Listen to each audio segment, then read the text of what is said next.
Mad Men, The Life Testimony of Raymond Shields. Chapter 1.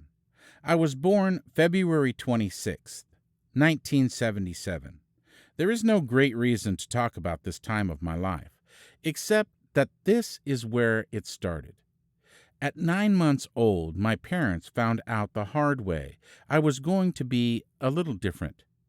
They were T-boned in a car where my mom was holding me on her lap.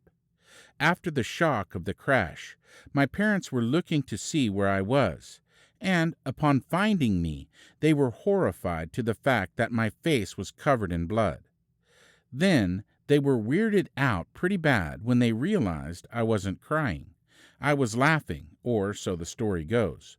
All I know for sure is I have a scar that came from a piece of glass that was lodged in my forehead. My dad likes to tell me stories of the years he was still around when I was young. He said one day he was changing my diaper on a friend's new leather couch, and when I was a baby, each time I was about to poop, I would hum.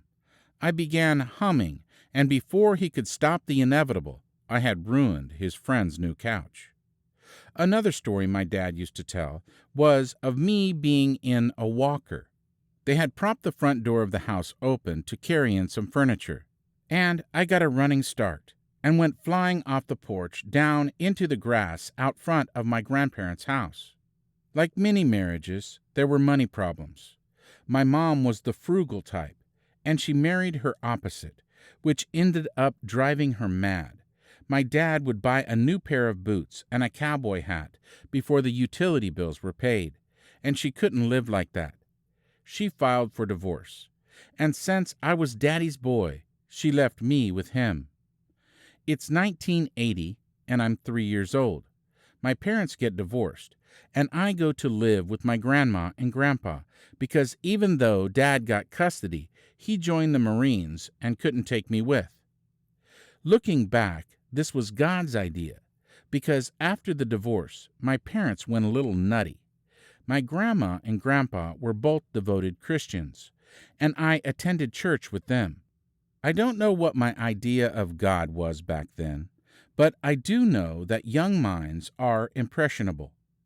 And the Bible says in Proverbs chapter 22, verse 6, "Train up a child in the way he should go, and when they are old, they will not depart from it." Good grandparents. As the years went by, my mom got into church and decided to get custody of me. She had me in church every Sunday and most Wednesday nights. I even got into the quizzing team and went around competing on Bible knowledge. I was a great little warrior for God while I was young. I had a friend that lived next door that had never known anything about God, and one day his older brother wanted to play a game where he would say a swear word, then my friend would, and then it would come to my turn, and I couldn't do it. This was the first time God witnessed through me. My friend and his drug-dealing brother saw something different in me. Once again, I don't remember that meaning a lot to me. I do know that at some point I started taking a turn from my morals and started gradually rolling into the darkness. I believe it probably happened in 5th or 6th grade, because this is when I started checking out girls and enjoying the music of Guns N' Roses.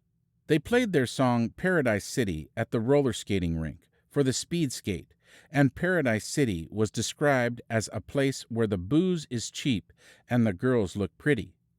They were my favorite band all the way into my 30s. I know the words to every song, and most of the songs are pretty foul. But Axl Rose was cool, not to mention Slash. Being introduced as half man and half animal sparked my interest. By 14 years old, I was smoking cigarettes and had a steady sexual relationship with a girl I believed I was in love with and was going to marry. Thinking back, I think her real name should have been a hint that I was messing with fire. Her name was Heaven. She had already had a daughter, and I thought the kid was cute, and my mom thought she was going to have a grandbaby to spoil.